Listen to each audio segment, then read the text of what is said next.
This is Bob Oliphant from the Westford Historical Society and Museum, bringing you episode 48 of Season 2 of the Westford Wardsman podcast. The Westford Wardsman newspaper was part of Turner's Public Spirit, a weekly newspaper in Ayer a century ago. In this episode, we'll be reading the Wardsman for the week ending Saturday, November 27th, 1909.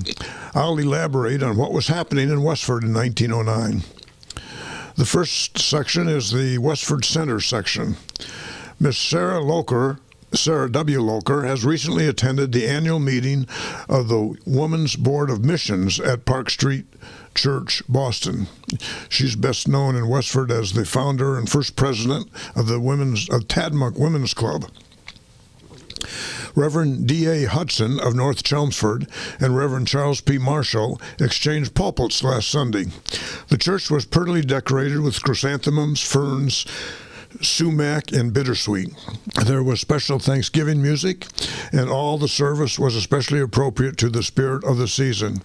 At the evening service, there was a good attendance with praise service and a brief address by the pastor, based on the thoughts from the 23rd Psalm, which is always a subject for praise and thanksgiving.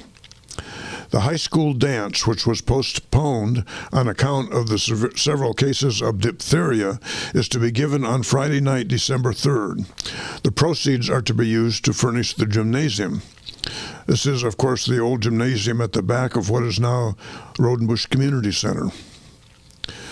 The next section is called Teachers Social. The special social arranged and carried out by the enterprise and enthusiasm of our teachers last Friday at the Congregational Church was very much of a success. The entertainment consisted of the Sunflower Chorus, which was unique and smoothly carried out, the various sunflowers all giving their songs, recitations, and choruses with vivacity. William R. Taylor and Miss Martha Grant acted the parts of Goodman Tabor and Mistress Carey in the garden scene. Those who took the parts of the sunflowers were Miss Elizabeth Cushing, Miss Edith Lawrence, Miss Winifred Burnham, Miss Ruby Carter, Miss Hazel Hartford, Miss Adrith Carter, and Miss Hilda Isles. Mrs. Charles P. Marshall was the accompanist. After the entertainment, refreshments of cake and cocoa were served to all, followed by merry games and a general good time. All were grateful to Mrs. Cushing, Grant, Burnham, and Lawrence for making this social the success it was. The next section is the Grange section. The second meeting of the Grange for November took place at the Town Hall Thursday evening with a fair attendance. At the business session, details of the coming Farmers Institute were discussed. The lecturer had arranged a good program for his hour, which was well carried out. The subject for the evening was, quote, Lessons from the Lives of Noted Men and Women, end quote. Samuel L. Taylor gave a well-thought-out discourse given with characteristic originality and insight. Governor Johnson, Congressman Anderson of Ohio, and Congressman John Grant of North Carolina, Abraham Lincoln, Helen Keller, and Edward Everett Hale were among those chosen by the speakers. There was singing by Mrs. S.B. Wright, also a duet by her and Fred A. Smith, a quartet consisting of Mr. and Mrs. Alonzo H. Sutherland, Edson G. Boynton, and Miss Cushing gave selections, followed by readings by Miss Grant and Miss Cushing. Leonard W. Wheeler closed the program with an article on Halley and his Comet. The regular meeting of the North Middlesex Pomona will be held at Oddfellows Hall, Bridge Street, Lowell, Friday, December 3rd. Part of the day's program will be the election of officers for the year. It is the turn of the Westford members to have charge of the dinner, and Miss Josie A. Prescott was appointed chairman. Graniteville is the next section. The Big Four Club, composed of Miss Julia Rafferty, Miss Daisy Gagnon, Miss Myra McNulty, and Miss Mamie Healy of this village held a very successful dancing party in Abbott Hall, Ford's Village, on last Saturday night that was largely attended. McNally's orchestra furnished excellent dance music, and at intermission, refreshments were served. Florence G. Sullivan has recently severed his connection with the Abbott Worsted Company and accepted a position as clerk in the grocery store of Henry J. Healy. The anniversary Mass for the deceased members of Court Westford 170, Massachusetts Catholic Order of Foresters, was celebrated in St. Catherine's Church on Thanksgiving morning at 7:30 o'clock. The services were highly attended. Mr. and Mrs. George Day of Daramuscotta, Maine, are now visiting at the home of Dr. and Mrs. W.H. Sherman in this village. The next section is called Disastrous Fire.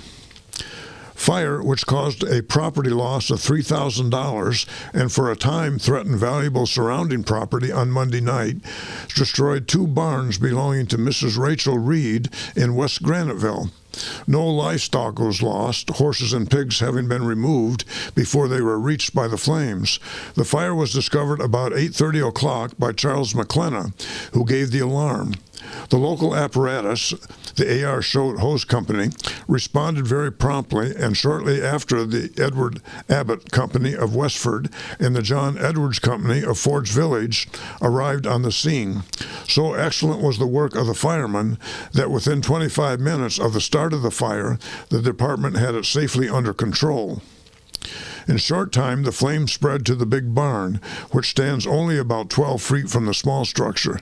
This barn was used as a storehouse by Victor Pigeon, and such was its contents that it was splendid food for the flames.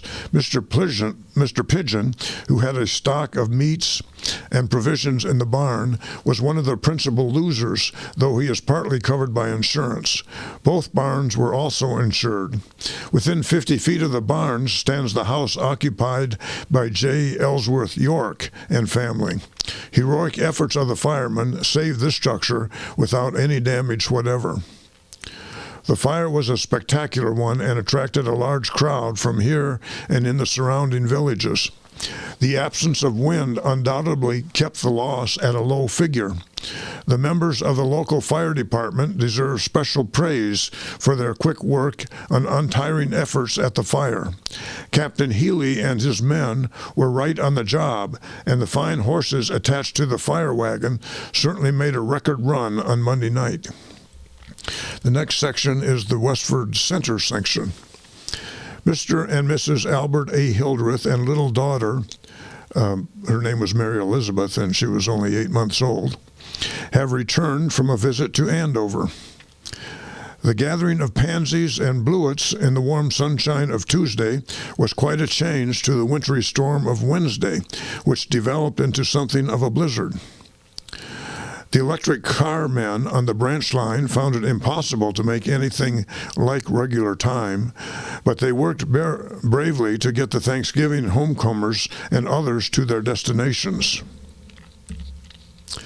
Miss Evelyn Atwood, who has been spending the summer and fall at the North and who has recently been staying at Winthrop, came up to Westford this week for a final visit of a few days with her grandmother and aunts. They lived at 4 Graniteville Road, before leaving for her home in Daytona, Florida. Letters have been received by friends here from Mr. and Mrs. Pearl Harmon, telling of their safe arrival at South Lake Weir, Florida, and of being greatly pleased with climate and conditions. Mr. Harmon tells of packing grapefruit for the market, measuring fully 18 inches around. The Harmons lived at 73 Hildreth Street, which is the house that's still located just to the west of the Flag Road intersection, and that intersection is now called, or was called back in the day, Harmon's Corner. The next section is called Accident. Mrs. Charles H. Wright met with an unfortunate accident last Thursday night, and one which was a narrow escape from much more serious consequence, as she was driving just beyond Pine Ridge about 6:15, at which time it was pretty dark. An automobile coming at a good pace without any lights from the opposite direction collided with her team. Mrs. Wright saw it coming and did her best to turn out, and seeing that the machine did not turn out, screamed loudly at the last minute, which warned the driver of the machine a little. She was thrown out and badly shaken up. She was so wrapped up in the carriage blankets that it helped somewhat in softening the fall. Miss Helen Murray was with Mrs. Wright in the carriage. She had with her a half peck of beans, which she had purchased at the store. The bag burst in the mix-up, and beans were strewn broadcast along the road, all at an unfortunate time for planting. The automobile was from a neighboring town.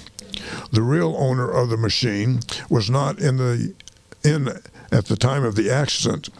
The following day, he came to see Mrs. Wright to offer all possible apology and reparation. No mention is made of the horse, so I presume that means the horse was not seriously injured, if it was injured at all. The next section is the Tadmont Club section.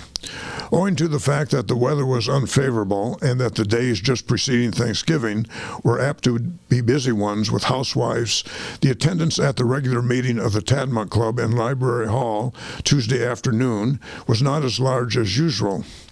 Those present felt well repaid for coming, for the program for the afternoon was one of the travel talks that proved so entertaining and instructive.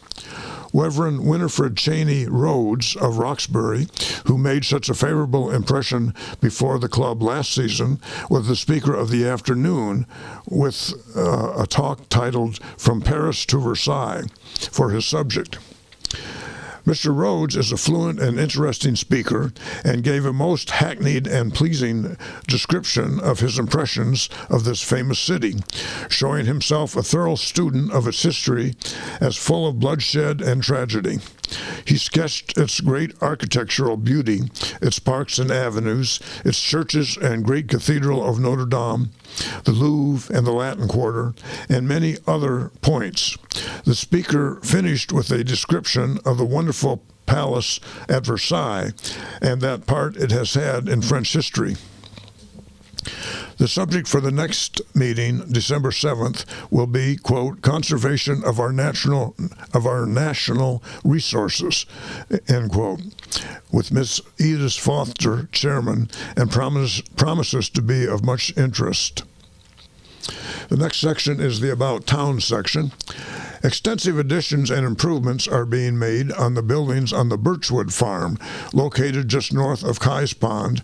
Not only the buildings, but the farm generally has taken on an appetizing appearance in the sense of beautifying rural life. The farm is under the controlling influence of one who believes in the attraction of surroundings, Hans C. Dage, D-A-G-E, for many years a resident of Lowell. Reverend Thomas J. Horner, remembered as the minister of the Unitarian Church in Westford at one time, he served here from 1890 to 92, has recently celebrated the 10th anniversary of his ministry with the Unitarian Church in Melrose. The church in Melrose has flourished under his ministrations, and the wise and influential citizens are among its supporters. The freight house at Westford Station is full of number 1 new barrels, and they, in turn, are full of number 1 new supplies from the Reed Farm. This lot of apples has been sold to Joshua C. Decatur of the Boston market and will probably be introduced to cold storage, and before spring will be introduced to the purchaser at a price that will prove the value of careful selection, as well as, in a way, quote, the survival of the fittest, end quote. According to the Encyclopedia of Practical Horticulture that was published in 1914, the standard apple barrel was defined by the what was called the Sulzer Bill, Sulzer, who I presume is a congressman's name, in 1912 as having, quote, length of stave 28.5 inches, diameter of head 17.125 inches, distance between heads 26 inches, circumference of bulge 64 inches, outside measurement, representing as nearly as possible 7,056 cubic inches, end quote. So it's a good-sized barrel. The Unitarian Church has been invited to a missionary meeting to be held in the Unitarian Church Lowell on Wednesday, December 1st, afternoon and evening. Among the speakers in the evening will be ex-Governor John D. Long of Hingham, so universally known and loved by the citizens of Westford on all isms. This is the reward of one who always preserved a dignified respect for differences, avoid thumbscrews, either figurative or physical, to force terms. John Davis Long came to Westford. He was born in 1838, and he would die in 1915. And he came to Westford in 1957 when he graduated from Harvard to become the new preceptor at Westford Academy, where he served until 1859. And he subsequently was appointed a trustee of the Academy, a position he held for many years. He was later a representative to Congress, governor of Massachusetts from 1880 to 83, Secretary of the Navy under Presidents McKinley and Theodore Roosevelt, and he was a frequent visitor and speaker in Westford. And he was one of the favorites at things like our 100th anniversary celebration and I believe he spoke at the dedication of the Civil War Monument in 1910. Reverend Benjamin H. Bailey and Mrs. Bailey observed Thanksgiving with turkey accompaniment at the home of their daughter in Jamaica Plain. The next section is the church fair. The recent annual fair of the Unitarian Church was alive in many directions. It was alive in large attendance, in efficient committees, in a well-planned and prepared play, in vocal and instrumental music, and lastly, it was live in $240 worth of net values. This does not include 1,000 little values in the smiling good time that was the real foundation of all alive. The play, titled Our Church Fair, was pronounced by those who saw it, with its gossip and tea chats and hearsay stories, as the real-life-like picture of church fairs of more remote days. The cast of the play, including some of the best actors in town, was a sure hit. The committee in charge of the play, Mrs. William L. Woods and Miss May Balch, are a whole team and are teaming with knowing how. Both were in the play, and in addition, Miss E. Babbitt, Mrs. M. E. Drew, Miss Agnes Balch, Miss Grace Bennett, Mrs. Alonzo H. Sutherland, Mrs. George W. Good, Mrs. Herbert V. Hildreth, and Miss Clara Fisher. The gentlemen simply looked on and wondered why so much ability should be disfranchised. That was clearly a plug here by Sam Taylor in favor of women's suffrage. The fair will occur again next year, and those who didn't go will want and ought to go, and those who did go won't be able to say whoa. The next section is Forge Village. Mrs. William Burnett, who has been confined to her room with a fever, with a severe cold, which threatened pneumonia, is somewhat better. Dr. Orion V. Wells is attending her. The infant son of Mrs. Philip Socha died Friday, November 19th, and was buried Sunday, November 21st, in St. Catherine Cemetery. The Mrs. Christina Lowther, Annie Cherry, and Mary Cherry spent Thanksgiving Day as the guests of Miss Catherine Lowther at Andover. Miss Eva Pine, the primary school teacher, received word Wednesday of the serious illness of her grandmother, Mrs. Matilda Moses of Manchester, New Hampshire. Mrs. Moses suffered a shock, that is what we would call a stroke, last week, and her condition is critical. That's the news in Westford for the week ending November 27th, 1909. Thank you for listening, and thanks to Ryan Cousins of WestfordCAT for providing technical support. You can find transcriptions and podcasts from the Wardsman at our website at museum.westford.org, or visit the Historical Society's Facebook page for more Westford news from a century ago.